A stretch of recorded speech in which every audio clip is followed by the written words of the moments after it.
Leon County residents are questioning the effectiveness of an eco passage near Lake Jackson. Good evening, I'm Jade Balexa. This is the news at 5:30. This story comes from our Facebook meeting this morning, or this story comes from our morning meeting where you can post story suggestions that you want us to cover on our Facebook page. This morning, E.J. Stith of Havana wrote us on Facebook and wanted to know more about what he calls the turtle tunnel. How many turtles has it saved? Has a turtle ever actually went through the tunnel?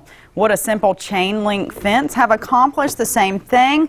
Is it terribly wrong to just not allow turtles to go to the pond on the other side of the road? Lots of questions. Yeah, obviously. lots of questions, and that's why you hit the road to find out some of the answers. So what's the deal, Max? Well, of course, it's called the turtle tunnel by this man, but it's not actually a turtle tunnel. It's being called actually an eco passage, which was built in 2010, and it allows wildlife to cross from one side of the road to the other. But of course, the question really is it necessary?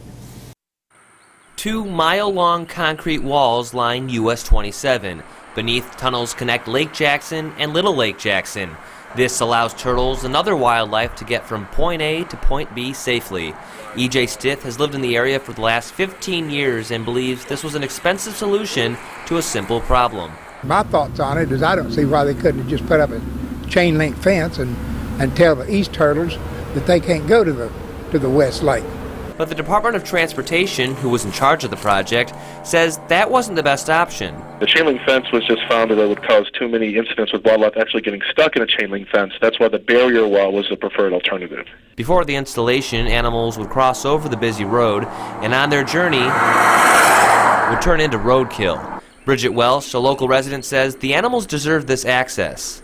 I thought it was a good idea because, as far as I can tell, we built the road right through the lake, so the animals need to be able to get through. And so far, there hasn't been any reported incidents of animals being killed by motorists since the barrier and eco passages were installed. However, the project ended up costing $2.5 million. And when it comes to the dollars and cents, it still doesn't make sense to Stith. I mean, it's not like it's a Berlin Wall. We're talking about turtles here. And now, according to the Florida DOT, many of the animals' migration patterns take them from one side of the lake to the other. And so in doing that and finding that study out, that's when they decided to give the go-ahead with the project. Interesting story there, Max. Yeah. Thanks so much. All thanks to EJ, of course. All right, Max, thank you. And in the mornings, you too can join in on the conversation and suggest a story.